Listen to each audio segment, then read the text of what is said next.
Hello everyone, कल्पना कीजिए कि एक बहुत बड़ा मैमथ एक केव बियर या केव लायन से दूर भाग रहा है और एक 4 मीटर का पक्षी और एक विशाल आर्माडिलो इस शिकार को दूर से देख रहे हैं। आप सोचोगे कि हम शायद प्राचीन समय की बात कर रहे हैं, लेकिन सच कहूं तो भविष्य में ऐसा हो सकता है। मजाक नहीं कर रहा हूँ। साइंटिस्ट उन जानवरों को पुनर्जीवित करने से केवल एक कदम दूर हैं जो हजारों सालों पहले विलुप्त हो चुके हैं। हम आपको उनके प्लान्स के बारे में और बताते हैं, लेकिन उससे पहले ऐसी इंटरेस्टिंग कहानियों को देखने के लिए सब्सक्राइब करना ना भूलिए। तो चलिए शुरू करते हैं।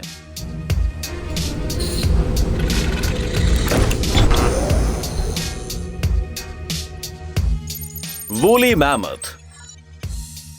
क्या आपको हमारे वो स्कूल की किताबों की वो कहानियां याद है जिसमें हमारे पूर्वज भाला लेकर बड़े बड़े दांतों वाले जानवरों के पीछे भागते थे? ये प्राचीन काल का सीन सचमुच हमारे सामने आ सकता है। जाहिर है ये बिल्कुल वैसा नहीं होगा। हम दोबारा जानवरों के भालों के कपड़े या पुराने तरीके से शिकार नहीं करेंगे, लेकिन इस बात की पूरी संभावना है कि मैमथ दोबारा धरती पर आ सकते हैं। पहले हम आपकी मेमोरी को थोड़ा रिफ्रेश करते हैं। मैमथ की हाइट 5.5 मीटर तक होती है, वजन लगभग 14 से 15 टन तक होता है और इनकी कई प्रजातियां थी। लगभग 3 लाख साल पहले पृथ्वी पर मैमथ रहा करते थे। जी हाँ, और वो ठंडे तापमान के साथ बढ़िया तरीके से अडेप्ट हो चुके थे। साइंटिस्ट इसी जानवर को पुनर्जीवित करना चाहते हैं, और तो और उन्होंने ऐसा करने के 2 तरीके भी ढूंढ निकाले हैं। पहले तरीके में वो एक फीमेल हाथी को मैमथ के रिप्रोडक्टिव सेल्स का इस्तेमाल करके फर्टिलाइज करेंगे और कुछ जनरेशंस के बाद आपको एक प्योर वूली मैमथ मिल जाएगा। लेकिन इसमें कुछ चैलेंजेस भी हैं। जेनेटिक मटेरियल फ्रीज करने पर सिर्फ 15 वर्षों तक ही सरवाइव कर पाता है।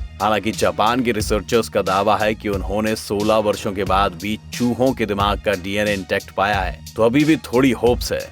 दूसरा तरीका और भी बेहतर है, क्लोनिंग। इसमें आपको फीमेल हाथी के अंडाशय के न्यूक्लियस को मैमथ टिश्यू से बने सेल से रिप्लेस करना होगा। ऐसा करने से हमें हाथी और मैमथ का मिला जुला रूप मिलेगा जो ठंडी जगहों पर भी जीवित रह पाएगा। बहुत कम लोग मानते हैं कि ये तरीका काम करेगा, क्योंकि विलुप्त हो चुके उस जानवर का सेल मिल पाना लगभग नामुमकिन है। लेकिन 2014 में रशिया के कुछ साइंटिस्ट ने ऐलान किया कि उन्हें एक फ्रोजन मैमथ बॉडी मिली है जिसके अंदर अभी भी खून है। खैर, ये सुनकर ऐसा लगता है कि हमें जल्द ही कुछ बेहतरीन देखने को मिलेगा।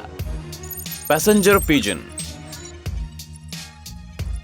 इस वीडियो में कबूतर क्या कर रहा है? ये लोग तो लगभग दुनिया के हर शहर में मौजूद हैं और ऐसा लगता नहीं है कि नजदीकी भविष्य में विलुप्त होने वाले हैं। जी हाँ, रॉक डव्स मजे से जिंदगी जी रहे हैं, पर एक पैसेंजर कबूतर इतने लकी नहीं थे। एक जमाने में ये पूरे नॉर्थ अमेरिका में पाए जाते थे और 16 से 18 सेंचुरी में इनकी संख्या लगभग 3 से 5 बिलियन थी। बहुत ज्यादा लग रही है ना? तो इसीलिए स्थानीय लोगों ने सस्ते बांस और खेल खेलने के लिए इनकी बेशुमार शिकार करना शुरू कर दिया। उनके घरों को उजाड़ दिया गया और इसी वजह से आखिरी पैसेंजर कबूतर 1914 में एक जू में खत्म हो गया। ये काफी सैड स्टोरी थी, लेकिन साइंस ने इंसानों को अपनी गलती सुधारने का एक और मौका दिया।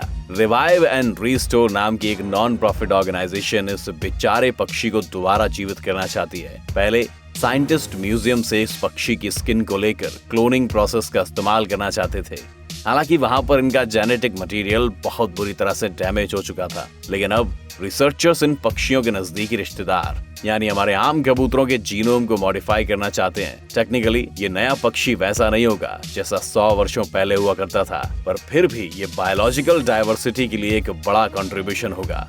ये हाइब्रिड पक्षी सन 2030 तक दोबारा प्रकृति में आने की उम्मीद है। साइंस के लिए हुर्रे! थाइलसीन। किसी कारण से धरती के सबसे विचित्र जानवर ऑस्ट्रेलिया में पाए जाते हैं, जैसे प्लैटिपुसेस, एचिडनस, वॉम्बैट्स और ऐसे ही कुछ अजीब दिखने वाले जानवर। एक और विचित्र दिखने वाला जानवर इस लिस्ट में होना चाहिए था, पर अनफॉर्चुनेटली वो 20वीं सेंचुरी में एक्सटिंक्ट हो गया। हम थाइलसीन की बात कर रहे हैं, जो एक बड़े शिकारी दल के रूप में जाने जाते थे। ये जानवर काफी वियर्ड था। ये आमतौर पर तस्मेनियन टाइगर के नाम से जाना जाता था, क्योंकि इसके पीठ पर स्ट्रिप्स थी और तस्मेनियन भेड़ियों की तरह कुछ विशेषताएं थी। साथ ही इसके पेट पर एक पाउच भी था, वैसा ही जैसे कंगारूज में होता है। ये ऑस्ट्रेलिया के जानवर भी बड़े अजीब होते हैं। इस फुटेज को देखकर ऐसा लगता है कि थाइलसीन बहुत ही क्यूट जानवर थे, लेकिन बदकिस्मती से इनमें से आखिरी जानवर की 1936 में एक जू में मौत हो गई थी। साइंटिस्ट को इन्हें दोबारा जीवित करने की कोई उम्मीद नहीं थी, क्योंकि इनके सारे डीएनए सैंपल्स खराब हो चुके थे। पर तभी एक चमत्कार हुआ। मेलबर्न के म्यूजियम में थाइलासिन के 4 हफ्तों के बच्चे का सैंपल प्रिजर्व किया हुआ मिला। उसे 1909 में अपनी मरी हुई मां के पेट से निकाला गया था और शायद यही उनकी पॉपुलेशन का निर्माता बनेगा। साइंटिस्ट ने अनाउंस कर दिया है कि उन्होंने इसके जीनोम को सफलतापूर्वक डिकोड कर लिया है। अभी अगला कदम होगा उन्हें दोबारा जीवित करने का। बढ़िया खबर है ना? वैसे आप अगर ऐसी पॉजिटिव खबरें सुनना चाहते हैं तो हमारे चैनल को सब्सक्राइब जरूर करें। बाय जी। आपको लगता होगा कि बीते जमाने में जानवर इंसानों की गलती से विलुप्त हो जाते थे और हमारे आजकल के मॉडर्न मेथड से ऐसी बातें दोबारा नहीं होंगी, लेकिन अनफॉर्चुनेटली ये सही नहीं है। पिछले 50 वर्षों में धरती से एक बड़ा मैमल गायब हो गया है। ये धरती का सबसे होशियार जीवों में से एक था, जिसका नाम था बाइजी। इसे चाइनीज रिवर डॉल्फिन भी कहा जाता था। ये 20 मिलियन वर्षों पहले पैसिफिक समुद्र से चाइना के यांगसी नदी में माइग्रेट हुए थे। यहाँ वो छोटी मछलियां, ईल्स और कैटफिश का शिकार करते थे, लेकिन अचानक बाइजी की पॉपुलेशन कम होने लगी। डैम के निर्माण, पॉपुलेशन और पोचिंग की वजह से इन्हें बहुत नुकसान पहुंचा। जब अथॉरिटीज को इस बात का पता चला तब तक काफी देर हो चुकी थी। 2006 के अंत में किए गए खोज अभियान के दौरान यांगजे नदी में एक भी बाइजी डॉल्फिन नहीं मिला। बाइजी की पूरी प्रजाति विलुप्त हो चुकी थी। अब हमें बस यही उम्मीद है कि साइंटिस्ट इस प्रजाति को दोबारा पुनर्जीवित कर पाए। इसके लिए उन्हें सिर्फ बाइजी के जेनेटिक मटेरियल के कुछ सैंपल्स चाहिए होंगे। हालांकि ऐसा लगता है कि मनुष्य को अब कुछ करने की जरूरत नहीं है। 2017 में प्रकृति की देखरेख करने वाले वैज्ञानिकों ने बताया है कि उन्हें यांगजे नदी में बाइजी दिखाई दिए। ये जानवर काफी चालाक होते हैं, इसलिए हो सकता है कि वो इतने वर्षों से इंसानों से छुप रहे हों। कम से कम हम तो यही मानना चाहते हैं। Pyrenean ibex.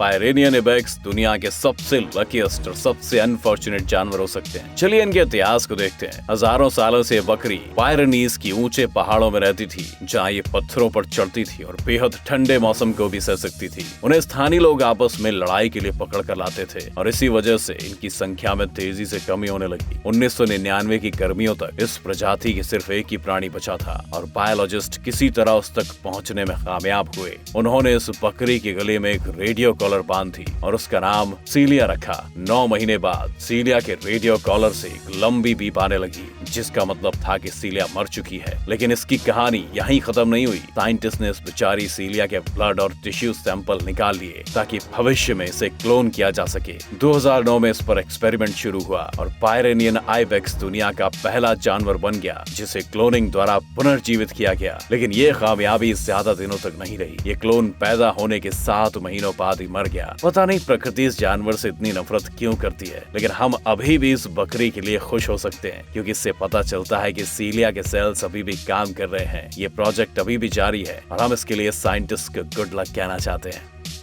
Cave lion and cave beer.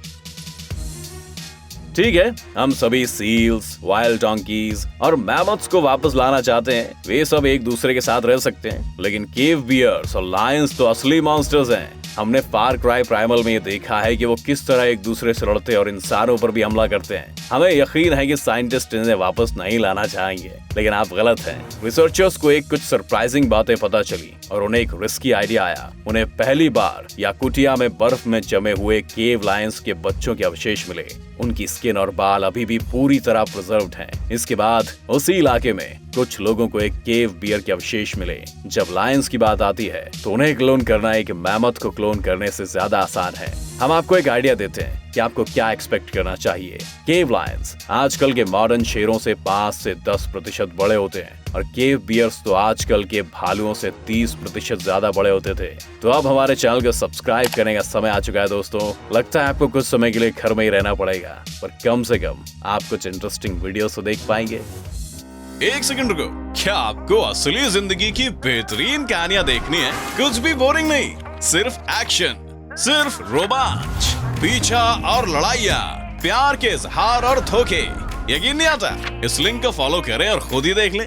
हमारे चैनल का नाम है प्राइवेट डायरी हिंदी, जो सबसे गहरे राज खोलता है। तो सब्सक्राइब करना ना भूलिए।